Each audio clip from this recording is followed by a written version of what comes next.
څوک چې راغلي د پاک بند حق مسیر څخه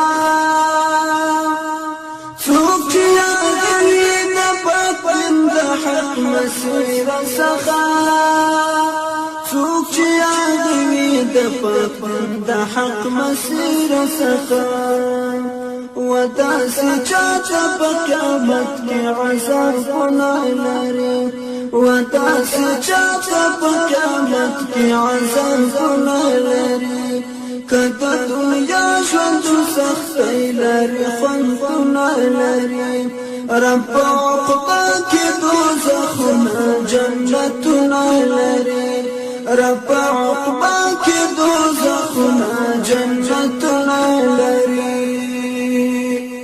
کڅوک نا وړي خادم سي د اسلام لپاره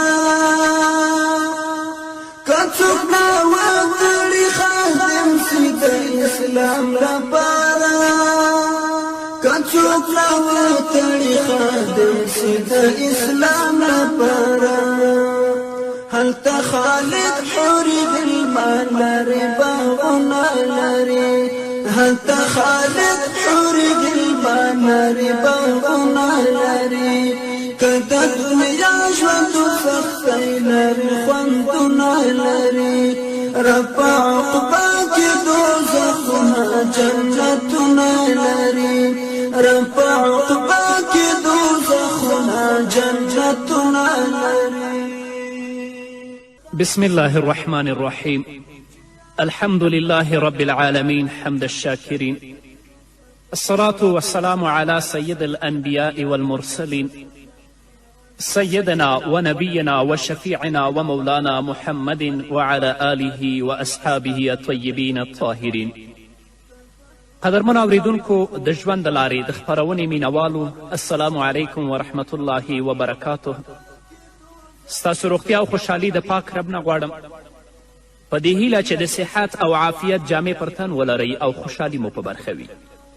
دا دی زه محمد یاسین فهیم د ژوند د لارې د خپرونې په وړاندې کولو کې ستاسو په خدمت کې یم. زموږ د نن ورځې د خپرونې موضوع د قیامت علامات.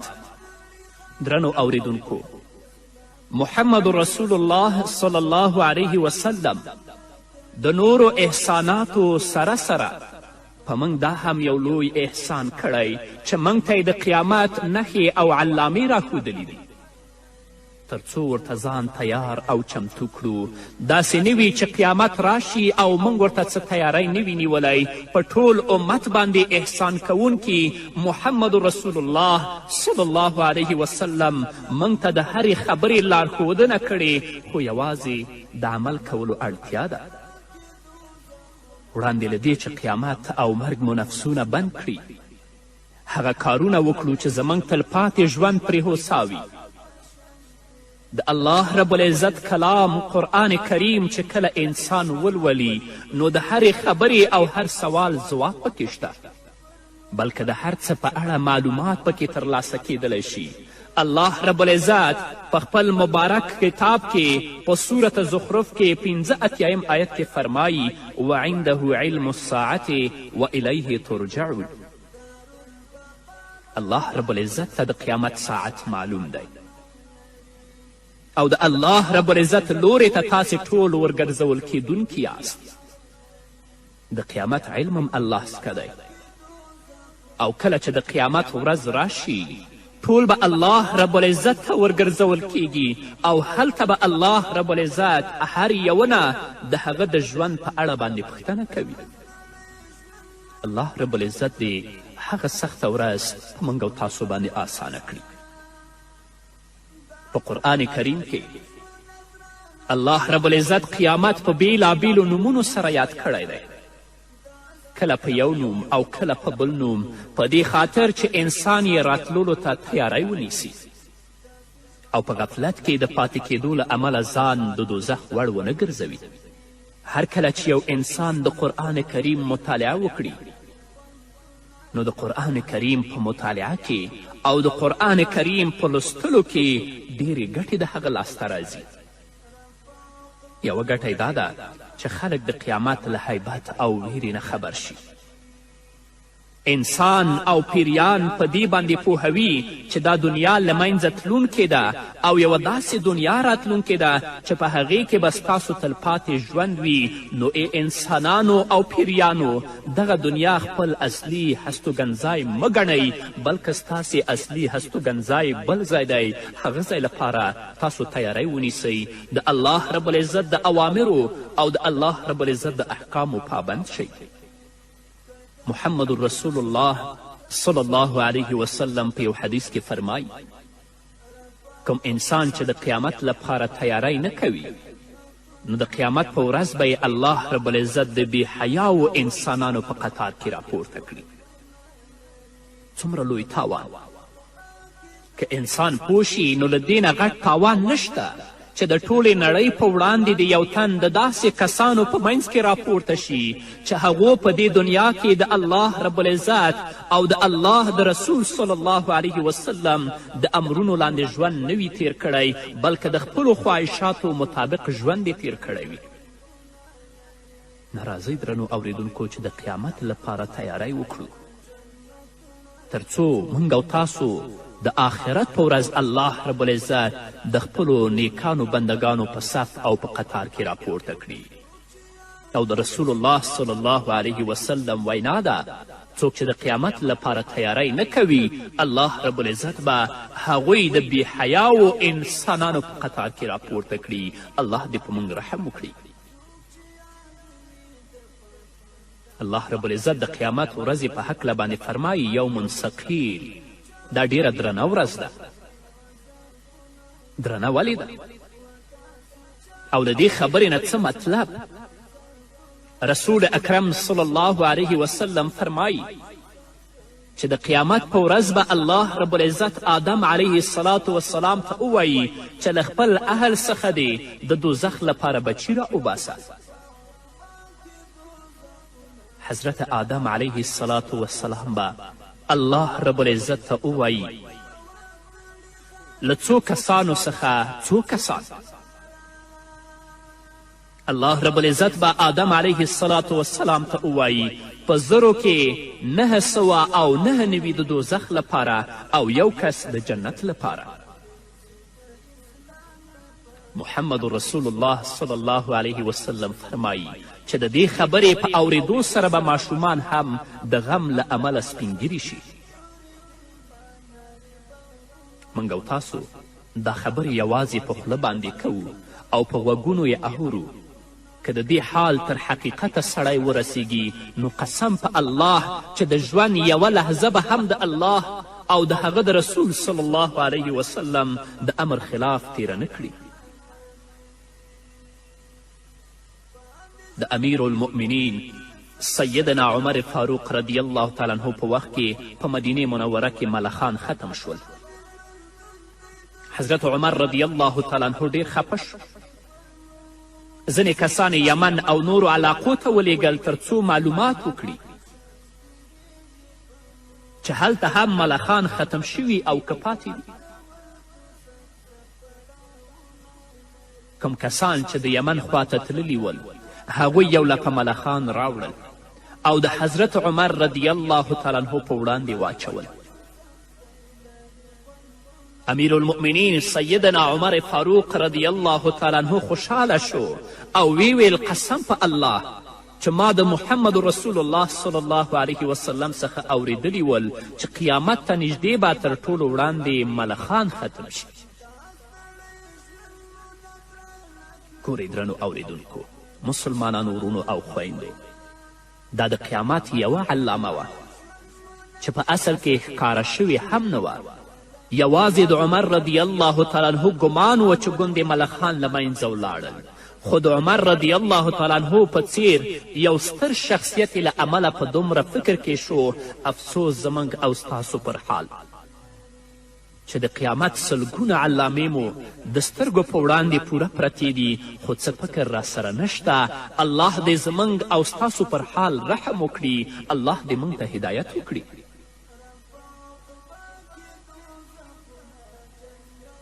نو کله چې محمد رسول الله صلی الله علیه وسلم د قیامت علامې بیانوي، فرمایي چې د اسلام به یوازې نوم پاتې شي، د قرآن به یوازې الفاظ پاتې شي او علماء سوء به پیدا شي.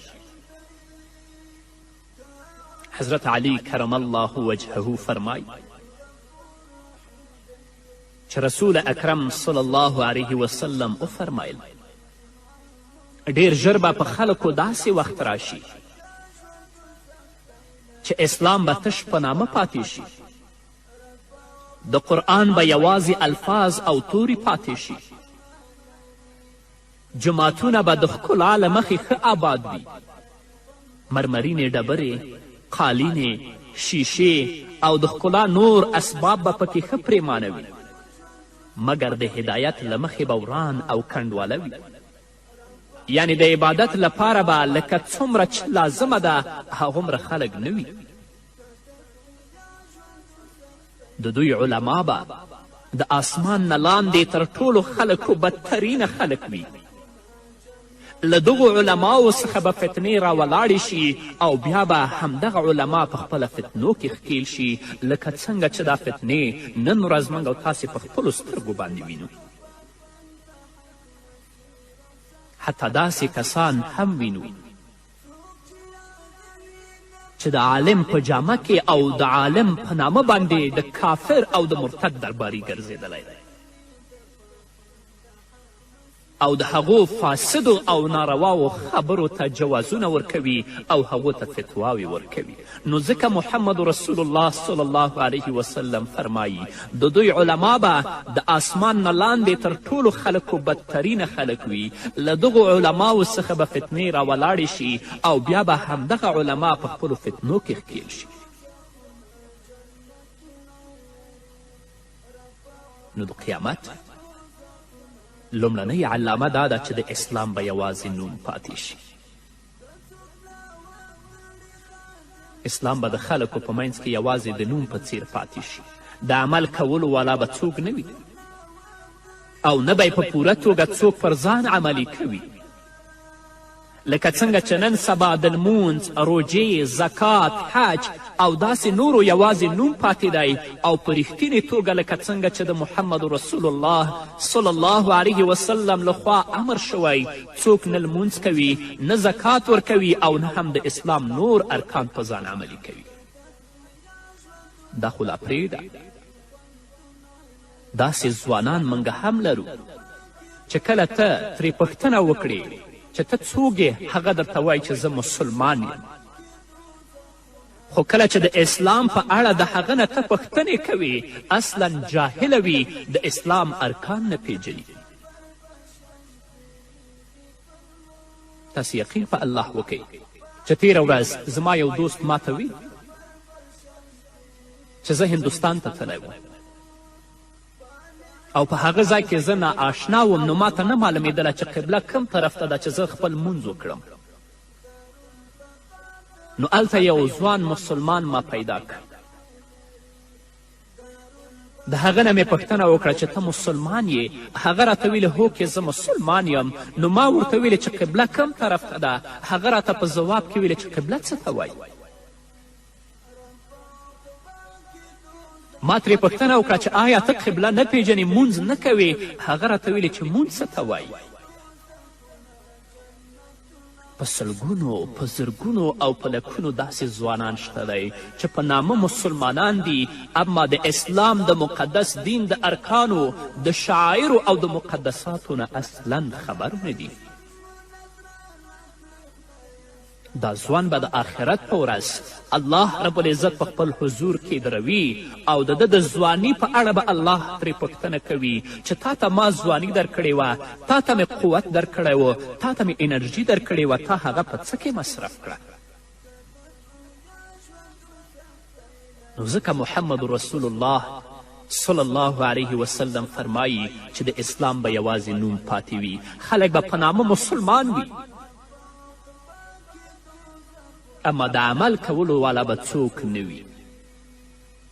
که عمل کوي خو هغه به په پوره توګه لکه څنګه چې الله او د الله رسول محمد صلی الله علیه وسلم ویلي په هغه توګه به یې نه عملي کوي. دویم دا چې د قرآن کریم به یوازې الفاظ پاتې شي.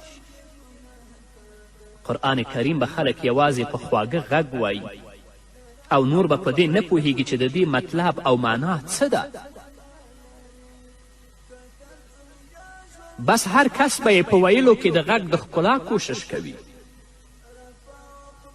دا فکر به نه کوي چې د الله رب العزت په دې کلام کې چې زه لولم له کومو شیانو نه منع شوي چې له هغې باید ځانونه وساتو او په کومو کې چې د کولو امر شوی هغه ترسره کړو، بلکې دا خبره به څوک په خیال کې هم نه راوړي چې د قرآن یو آیت په ځان عملي کړی او که نه. نور په دې باندې پوه نه دی چې الله په دې قرآن کې څه ویلي دي، په کومو څیزونو باندې الله امر کړی او د کومو څیزونو نه الله نهیې کړې ده. دا هغه قاریان دي چې محمد رسول الله صلی الله علیه وسلم د هغو په هکله باندې فرمایي رب قار یقرأ القرآن والقرآن یلعنه. ډېر قاریان داسې دي چې هغوی قرآن کریم لولي خو قرآن کریم په دوی باندې لعنت وایي. نو ځکه محمد رسول الله صلی الله علیه وسلم چې کله د قیامت علامې بیانوي نو دا پکې وایي چې د قرآن کریم به یوازې الفاظ او تورې پاتې شي، عمل به په قرآن کریم باندې ختم شي. دا هغه څیزونه دي چې نن ورځې موږ او تاسو په خپلو سترګو باندې وینو. الله رب العزت دې موږ ته توفیق راکړي چې د قیامت لپاره تیاری وکړو تر څو الله هغه سخته ورځ په موږ او تاسو باندې اسانه کړي.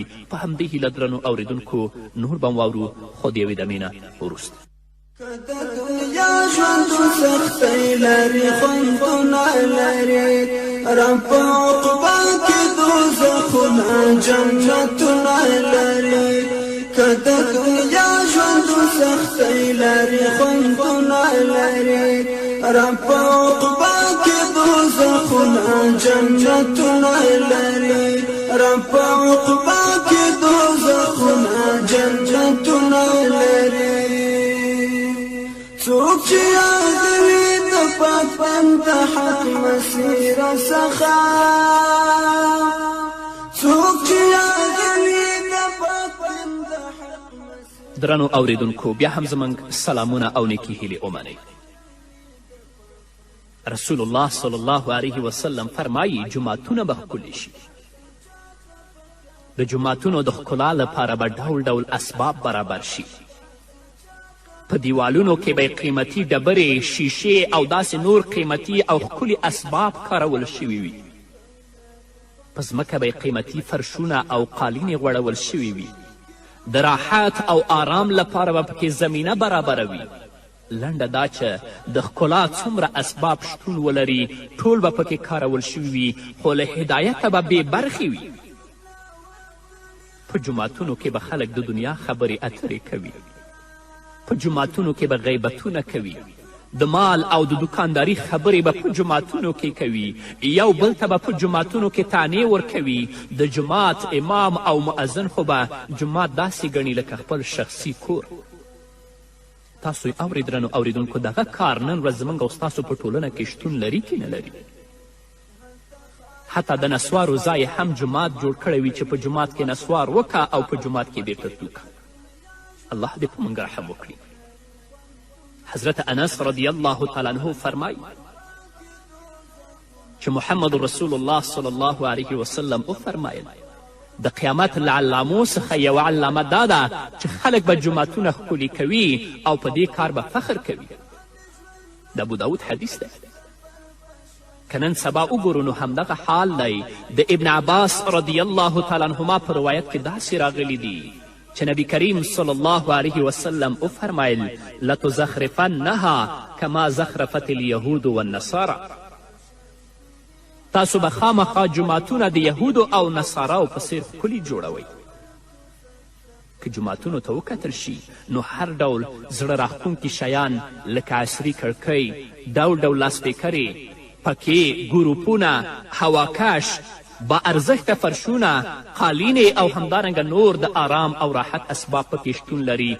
د همدغو دنیوي شیانو په راتګ سره خلک دې ته مجبوره شوي چې د لمونځ له وخته پرته جوماتونه قلف کړي. که داسې ونه کړي نو مجبور دي چې د ساتنې لپاره یې څوکیدار وټاکي.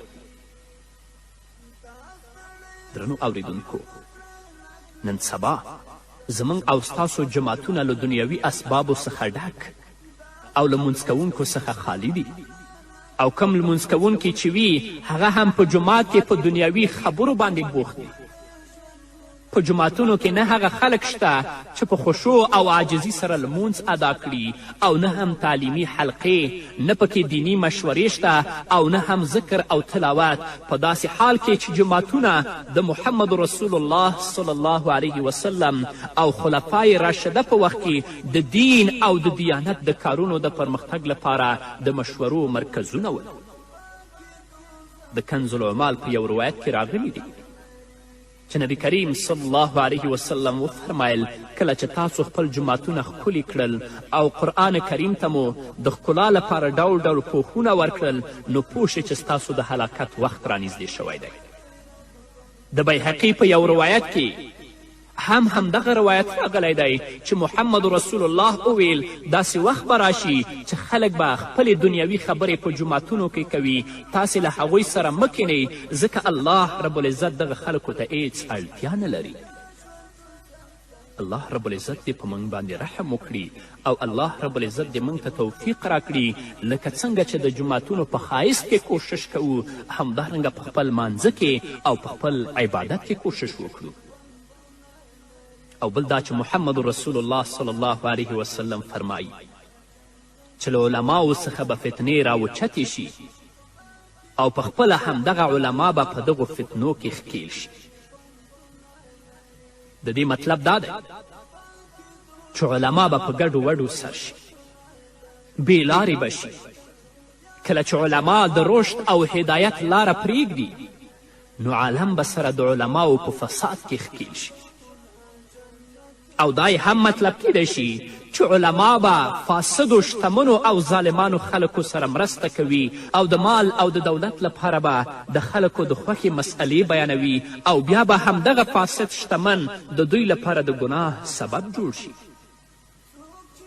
د ابن ماجه په یو روایت کې راغلی چې محمد رسول الله صلی الله علیه وسلم وفرمایل زما په راتلونکي امت کې به داسې خلک پیدا شي چې هغوی به د دین په اړه پوهه ترلاسه کړي، عالمان به شي، قرآن به وایي، خو بیا به د فاسدو شتمنو خلکو خواته ورځي، د سرمایهدارانو خواته به ورځي، او وایي به چې موږ د شتمنو خلکو خواته ورځو، له هغوی نه مال لاسته راوړو، خپل دین بچ ساتو، او له هغوی نه بیلیږو.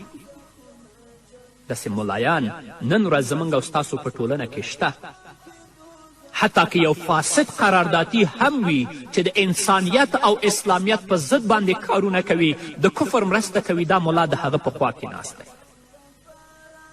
محمد رسول الله صلی الله علیه وسلم د خبرې د لارو کانه کولو لپاره وویل دوی دا خبره په داسې حال کې کوي چې داسې کیدی نشي چې د شتمنو فاسدو شتمنو خلکو خواته ورشي او د دوی دین دې بچ پاتې شي. لکه څنګه چې د قطاد له ونې څخه پرته له اغزیو نور څه په لاس نه راځي، همدغسې له فاسدو شتمنو خلکو سره په ناسته کې له ګناهونو پرته بل څه لاسته نشي راتلی. کوم علما چې له فاسدو سرمایهدارانو سره ناسته او ولاړه کوي، په عمومي توګه هغوی د علماء سو په قطار کې راځي، د یو څو روپو لپاره د هغوی تر څنګ ورځي او خپل وقار او خپل عزت د هغوی په وړاندې له لاسه ورکوي.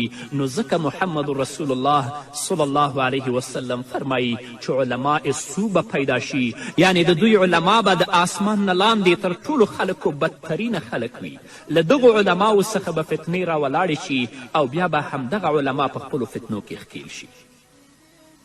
په دې کې شک نشته چې علما ورثه د انبیاو دي، خو کومه علما چې د شتمنو خلکو په دروازو کې ګرځي، یا هغوی ته چاپلوسي کوي، یا د حکومت په ادارو او په دفترو کې ګرځي، هغوی دې پوه شي چې هغه د محمد رسول الله وارثین نه دي، هغه علمای سو دي.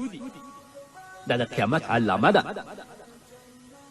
حضرت عبدالله ابن مسعود رضی الله تعالی عنه فرمایي که چیرې د علم خاوندانو خپل علم محفوظ ساتلی وی او هغه یې په صلاحیت لرونکو خلکو لګولی وی، هغوی ته یې لارښودنه کړې وی، نو د وخت سرداران به جوړ شوي وی. مګر دوی د یو څو روپو د لاسته راوړلو لپاره خپل علم د شتمنو خلکو په خوښه ولګاوه چې له امله دوی د خلکو په وړاندې سپک او ذلیله شول.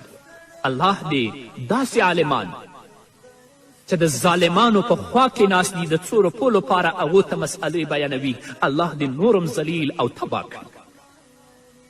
د نورو خلکو په څیر هم علما د آخرت له فکر او غم څخه بې خبره دي، ځان یې بې خبره ګڼلی او د خپل علم اصلي مقصد یې همدغه فاني دنیا ګرځولې ده. په دې هڅه کې دي چې له دوی نه یو لوی سیاسي مشر جوړ شي یا یو وکیل پرې جوړ شي. د رپو د لاسته راوړنې او د شهرت پیدا کولو لپاره لالهانده او سرګردانه ګرځي. دا سمه ده چې د ګوتو په شمېر علما به د الهي دین د خپراوي کوشش کوي، خو نور ټولې د نشنلزم، سوسیالیزم، دیموکراسي او د نورو له ځانه جوړه نظامونو د خپراوي او رواجولو هڅه کوي. او د محمد رسول الله صلی الله علیه وسلم د پاکو ارشاداتو پر ځای د مخلوقه له ځان جوړه نظام کې خپل خیر لټوي او خلک هم همدې پلو ته هڅوي. تاسې یقین وکړئ چې داسې علما هم ما لیدلی دي چې بل چاته به عالم هم نه وایي او خلکو له تل لپاره مسائل بیانوي، خو لاکن د یو ظالم په خوا کې به ناست وي، د یو مرتد خوا کې به ناست وي چې د هغو لاسونه د مسلمانانو او د مظلومانو په وینو باندې سره دي. نو دا علمای سو دي، دا د قیامت د علامو څخه یو علامه ده. الله رب العزت دې موږ د علمای سو د فتنې نه وساتي. الله رب العزت دې په موږ باندې رحم وکړي. الله رب العزت دې زموږ نه واقعي علما جوړ کړي. په همدې هیله درنو اوریدونکو دا وه زموږ د نن ورځې خپرونه چې ستاسو درانه حضور ته وړاندې شوه. تر بلې خپرونې پورې چې زه بیا هم ستاسو درانه حضور ته راځم، تاسو ټول په لوی الله سپارم. پاتې ژوند مو نیکمرغه، ښاد، بریالي او کامیاب اوسئ. څوک چې یادوي د پاک بنده حق مسیره څخه، څوک چې یادوي د پاک بنده حق مسیره څخه، څوک چې یادوي د پاک بنده حق مسیره څخه، و داسې چاته په قیامت کې عذابونه لري، و داسې چاته په قیامت کې عذابونه لري. که د دنیا ژوند سختۍ لري خوندونه لري، رب عقبه کې دوزخونه جنتونه لري، رب عقبه کې دوزخونه جنتونه لري. که څوک ناوړي خادم سي د اسلام لپاره، که څوک ناوړي خادم سي د اسلام لپاره، که څوک ناوړي خادم سي د اسلام لپاره، هلته خالد حوري بالمال لري باغونه لري، هلته خالد حوري بالمال لري باغونه لري. که د دنیا ژوند سختۍ لري خوندونه لري، رب عقبه کې دوزخونه جنتونه لري، رب عقبه کې دوزخونه جنتونه لري.